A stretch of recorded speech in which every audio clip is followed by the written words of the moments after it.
Power is not given, it is taken. And now, even creation itself bends to my... Robert Downey Jr. playing Doctor Doom isn't a last-minute move. Marvel planted this twist years ago. From sauerkraut to secret adoptions, every tiny MCU detail hints that Tony Stark was secretly destined to become Doctor Doom.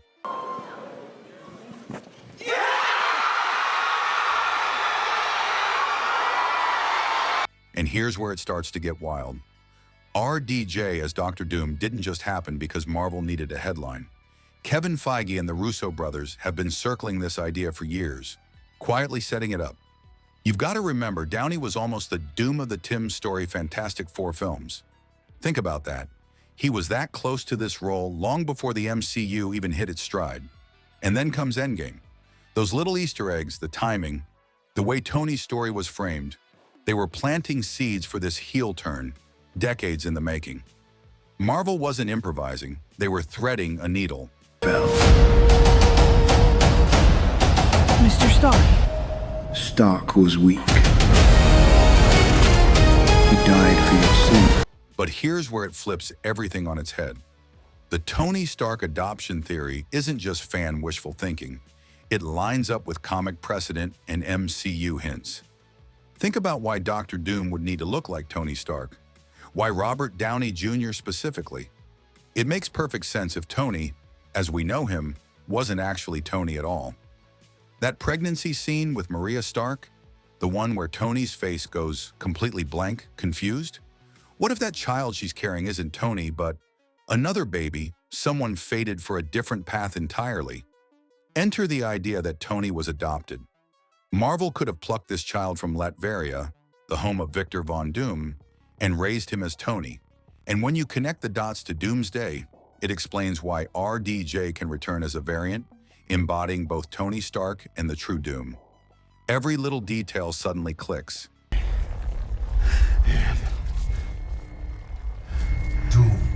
And here's where it starts to get really mind-bending.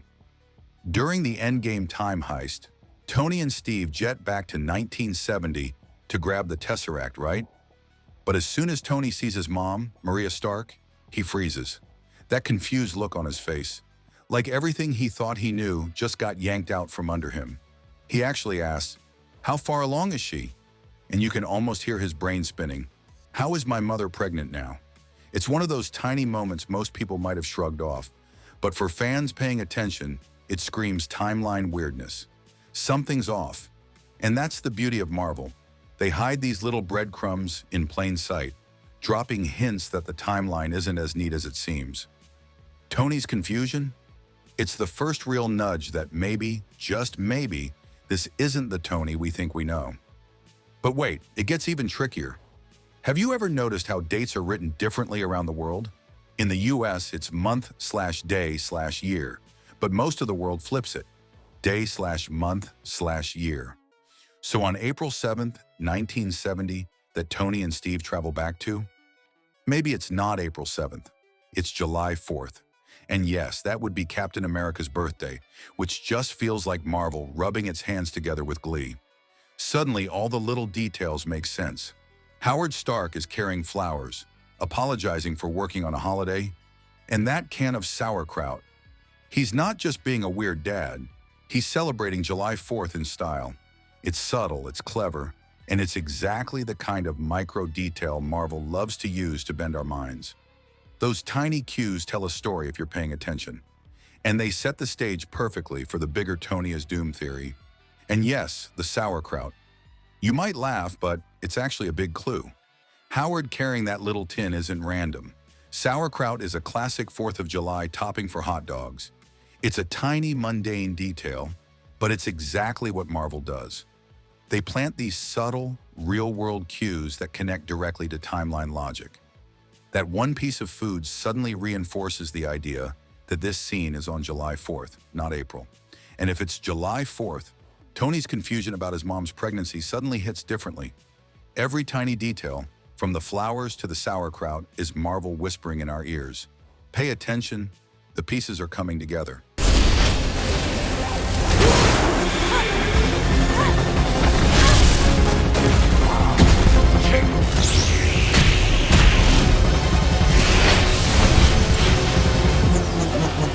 And now the theory gets really interesting.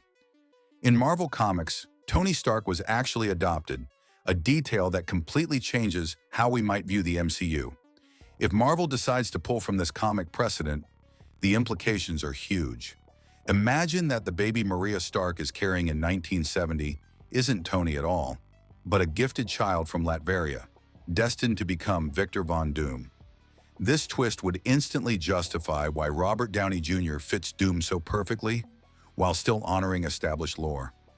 Add Arno Stark into the mix, the secret first child from the comics, rumored to be stillborn or severely impaired, and suddenly the puzzle pieces snap together.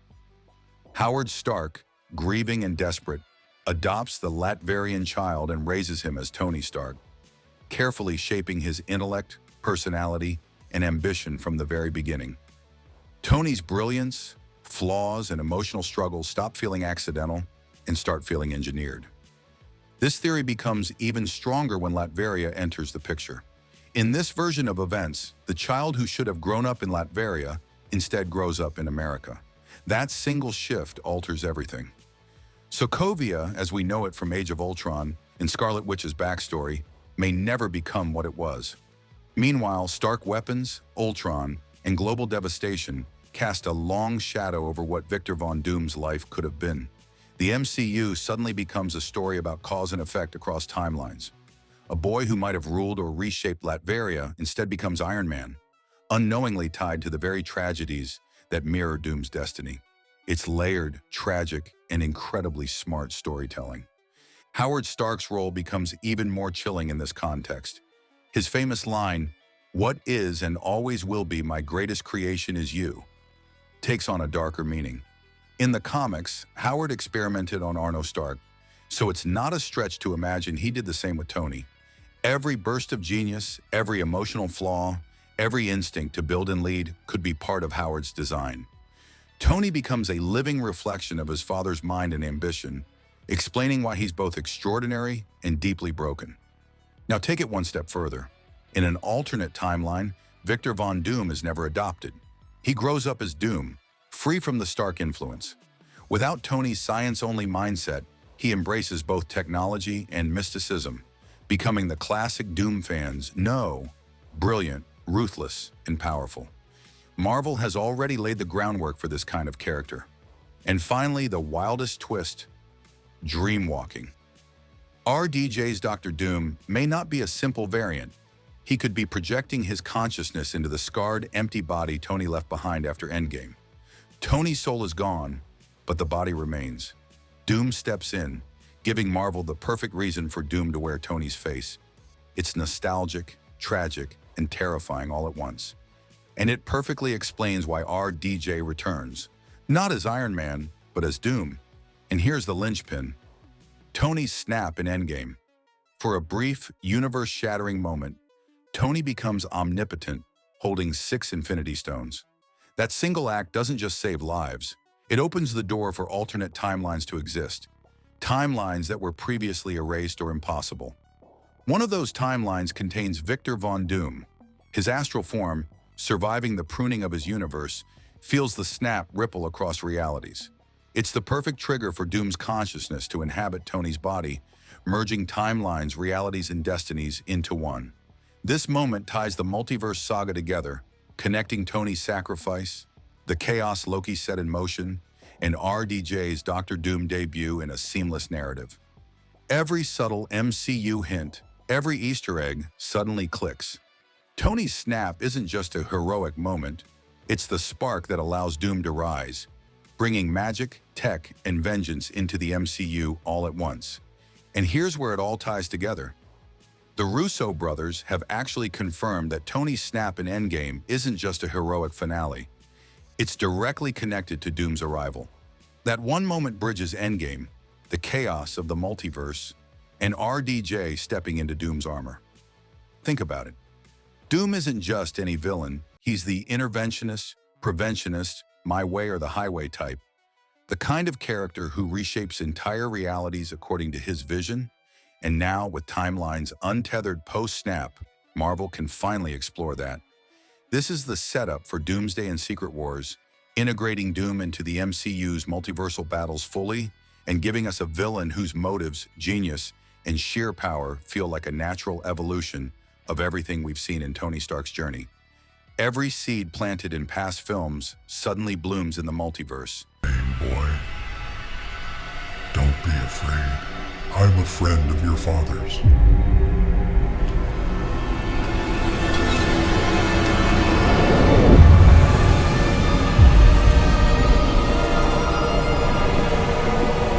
I am Victor. And here's the part that blows my mind. Robert Downey Jr. wasn't just a convenient choice. Feige had been thinking about RDJ as Doom long before the MCU even existed. He came this close to playing Doom in Tim Story's Fantastic Four films. That's decades of thought baked into this casting. The Russo brothers even said they'd had the conversation a while ago, long before anyone could imagine Avengers, Doomsday. Even with the pivot from Kang, Doom's presence was never an afterthought. It was always on the roadmap. Marvel has been threading this needle for years, building a villain that fits Tony's legacy, the multiverse chaos, and the epic stakes of the Infinity Saga. RDJ isn't just reprising a fan-favorite role. He's embodying a character the MCU has been preparing him for since the very beginning. It's almost poetic in hindsight. Hang in there, Logan. I promised you a sequel, not an early retirement. From the Every clue lines up. The July 4th scene, the sauerkraut, Tony's confused face, the adoption hints. All of it supports the idea that Tony Stark was secretly destined to be Doctor Doom.